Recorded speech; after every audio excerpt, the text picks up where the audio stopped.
Hello दोस्तों, eco वाला channel में आपका स्वागत है दोस्त। तो आइए देख लेते हैं दोस्त चोल साम्राज्य। तो पिछली कक्षाओं में हम लोग देखे थे दोस्त मौर्य साम्राज्य और मौर्य साम्राज्य के महत्वपूर्ण बिंदु देखे थे। तो 8 वीडियो में गुप्त साम्राज्य समाप्त हुआ है दोस्त।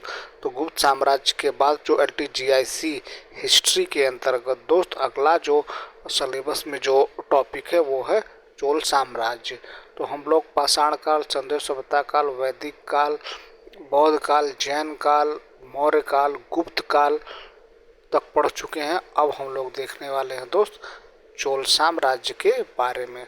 तो एक दक्षिण भारत की महत्वपूर्ण यह राजवंश था जिसके शासक महान शासकों में हुए, जिसमें राजराज प्रथम, राजेंद्र प्रथम, जिन्होंने इन दोनों ने श्रीलंका में, भारत से बाहर श्रीलंका में अपने साम्राज्य का विस्तार किया है दोस्त। तो आइए जान लेते हैं दोस्त, आज का पहला वीडियो है चोल साम्राज्य का। तो आइए देख लेते हैं चोल साम्राज्य के बारे में।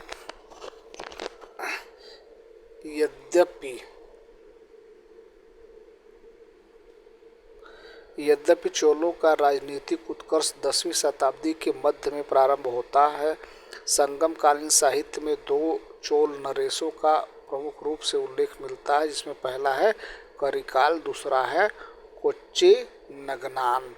संगम युगीन चोलों में करिकाल महानतम नरेश था। चोल राष्ट्र या चोल मंडलम पेनार और कावेरी नदियों के बीच पूर्वी समुद्र तट पर स्थित था। चोल साम्राज्य का उदय 9वीं शताब्दी में हुआ। इस शताब्दी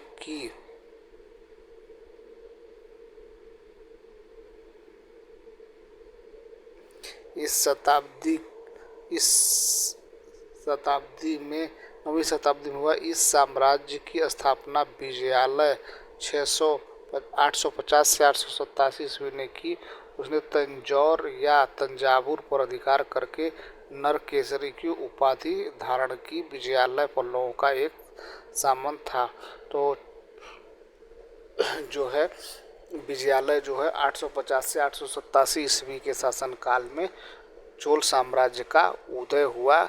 कहीं कहीं उससे पहले करिकाल का नाम भी आता है, लेकिन हम जब पूछा जाएगा कि चोल साम्राज्य का संस्थापक कौन था तो हम लोग विजयालय को लगाएंगे।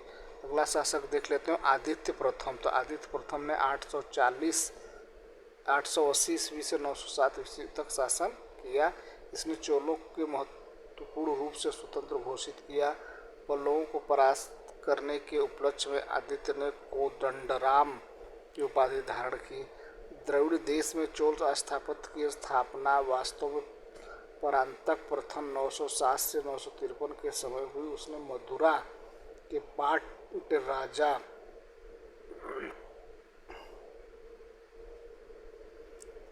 द्रविड़ देश के अधिकांश आधिपत्य की स्थापना की वास्तव में परांतक प्रथम 907 से 953 के समय हुई। उसने मदुरा के पाड्य राजा को हराया और मदुरा कोट की उपाधि धारण की। 915 में प्रांतक वेल्लूर के युद्ध में पांड्य तथा श्रीलंका से की। अगला क्वेश्चन देख लेते हैं दोस्त। आइए अगला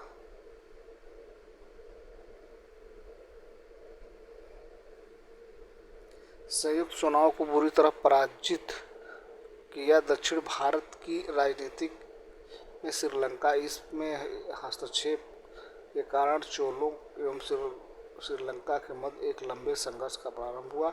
949 में राष्ट्रकूट नरेश कृष्ण द्वितीय ने पश्चिम गंगों की सहायता से चोलों पर आक्रमण कर दिया और तोरकोल्लम के युद्ध में चोल बुरी तरह पराजित हुए तथा साम्राज्य का उत्तरी भाग राष्ट्रकूट साम्राज्य में मिला लिया गया। अगला शासक देख लेते हैं दोस्त। अगला क्या है भैया?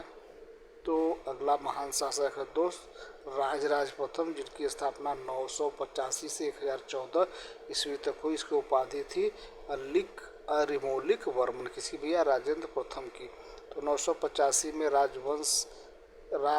राजराज ने विजयारोहण के साथ चोल इतिहास की महानता का युग प्रारंभ हुआ। उसने सर्वप्रथम चेरी की नौसेना को कांडलूर में पराजित किया था। इस विजय के उपलक्ष्य में कांडलूर सालैक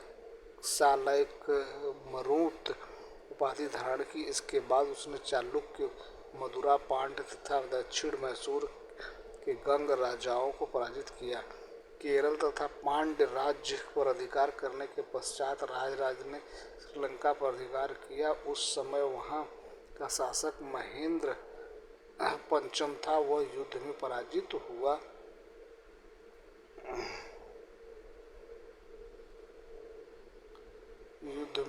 पराजित हुआ। राजराज ने श्रीलंका के उत्तरी भाग पर अधिकार करके उसे चोल साम्राज्य का एक नया प्रांत बनाया और इसे मुंडीड चोल मंडलम कहा नाम दिया गया। आगे देख लेते हैं दोस्त नेक्स्ट।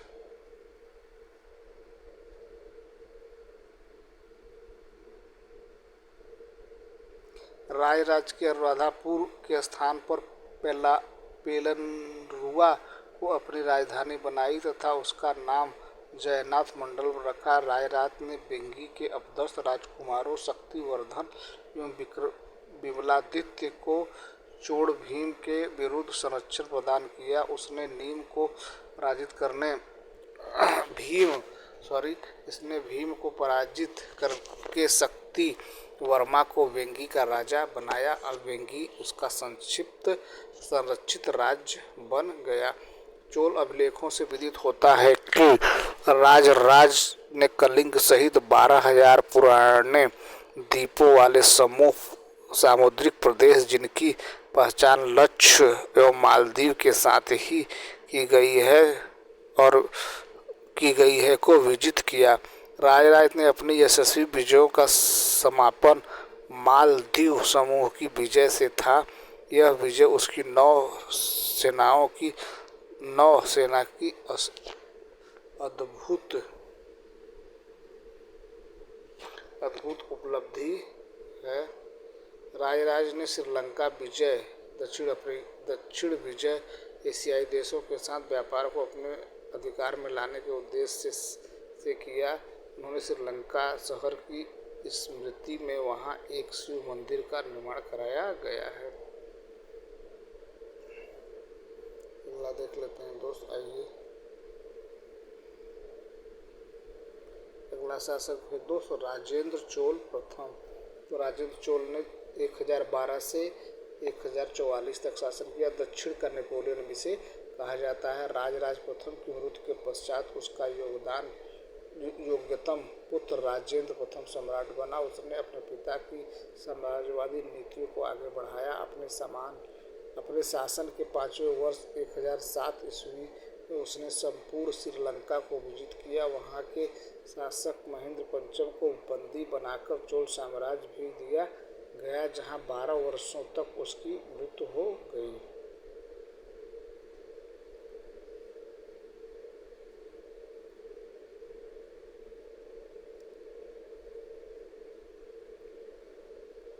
राजेंद्र प्रथम ने अरब सागर स्थित सादिम दीव नामक द्वीप पर भी अपना अधिकार स्थापित किया। चोल शासक द्वारा यह पश्चिम का प्रथम अभियान है। श्रीलंका की विजय के उपरांत राजेंद्र ने पांड्यों तथा चेरों पर भी आक्रमण किया। इन राज्यों पर अधिकार करने के पश्चात उन्होंने अपने पुत्र राजाधिराज और पांड्य प्रदेश का वायसराय महामंडलेश्वर नियुक्त किया जाए तथा उसे चोल पांड्य की उपाधि दी जाए। उत्तर में उसने श्रीलंका के पाल शासकों को पराजित किया। इस गंगा घाटी के अभियान की सफलता पर राजेंद्र ने गंगैड चोलपुरम की उपाधि धारण की तथा इसके उपलक्ष्य में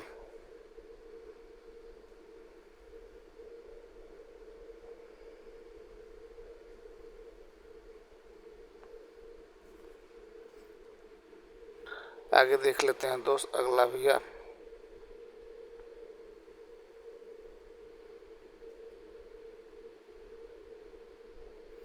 नवीन राजधानी नवीन राजधानी के निकट सिंचाई के लिए चोलगंगम नामक विशाल तालाब का निर्माण कराया गया था। राजेंद्र की सर्वाधिक महत्वपूर्ण विजय 1035 ईस्वी में कोडारम आधुनिक छेदक के श्रीविजय साम्राज्य के विरुद्ध सफल सैनिक अभियान था। श्रीविजय साम्राज्य मलाया प्रायद्वीप, सुमात्रा, जावा और निकटवर्ती द्वीपों तक फैलाया। चोल जहाज रानी बेड़े ने बंगाल की खाड़ी को पार करके कोडरम के श्रीविजय नरेंद्र संग्राम कुलोत्तुंगवर्मन को पराजित किया था। निकोबार द्वीप समूह एवं मलय प्रायद्वीप के मध्य कोडरमा सहित 12 द्वीपों पर अधिकार कर लिया। आगे देख लेते हैं दोस्त। श्रीविजय साम्राज्य पर इस चोल आक्रमण के 2 कारण हो सकते हैं। पहला, श्रीविजय साम्राज्य संभवतः पूर्वी जगत के साथ चोलों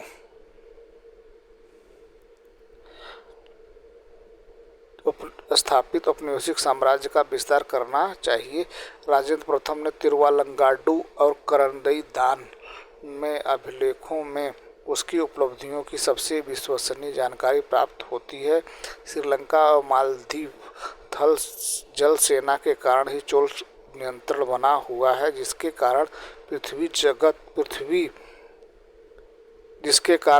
पूर्वी जगत विशेषतः चीन के साथ व्यापार को प्रोत्साहन मिल रहा था। आगे देख लेते हैं दोस्त। राजेंद्र द्वारा बंगाल पर आक्रमण निश्चित रूप से तमिल प्रदेश के प्रथम उत्तरी सैनिक अभियान था। राजेंद्र चोल के शासनकाल में दक्षिण भारत में बौद्धिक शिक्षा एवं दर्शन का प्रचुर विकास हुआ। उसने वैदिक साहित्य के अध्ययन के लिए एक विशाल विद्यालय की स्थापना कराई। इसके विद्यानुराग की पुष्टि उसकी उपलब्धियों जैसे पंडित चोल, मुंडक चोल आदि से होती है।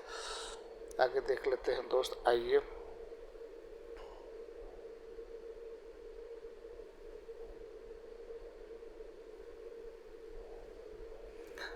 देख लेते हैं अगला शासक दोस्त। तो अगला है राजाधिराज प्रथम 1044 से 1052 ईस्वी तक शासन किया। राजेंद्र प्रथम की मृत्यु के पश्चात उसका ज्येष्ठ पुत्र राजाधिराज प्रथम उत्तराधिकारी बना। उसने चेर पांड्य तथा श्रीलंका के संघ को तोड़ने में सफलता प्राप्त की। कल्याणी पर विजय के उपलक्ष्य में उसने कल्याणी नगर में अपना राज्याभिषेक कराया। विजय राजेंद्र की उपाधि धारण की। चालुक्य नरेश सोमेश्वर के साथ हुए कोप्पम के युद्ध में राजाधिराज मारा गया। राजाधिराज ने अपनी विजयों के उपलक्ष्य में अश्वमेध यज्ञ किया था।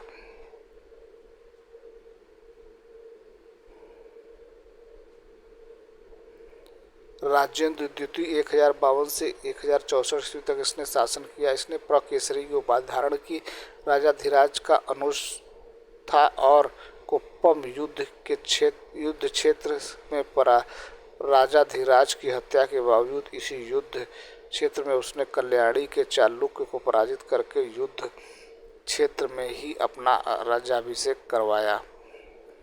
1062 ईस्वी में चोल सेनाओं द्वारा कुंडल संगम के युद्ध में चालुक्यों सोमेश्वर को पराजित किया।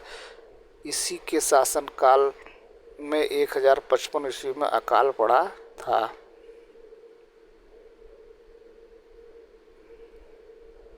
आगे देख लेते हैं दोस्त वीर राजेंद्र। तो वीर राजेंद्र ने कब तक शासन किया दोस्त?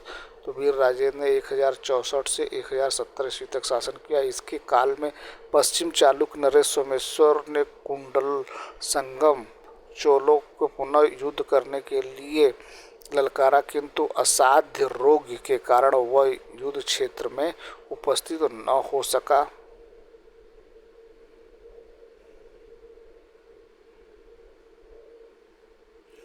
तुंगभद्रा में डूबकर आत्महत्या कर ली। इस घटना की स्मृति में वीर राजेंद्र ने तुंगभद्रा के तट पर एक विजय स्तंभ स्थापित की। उसने राज केसरी की उपाधि धारण की है।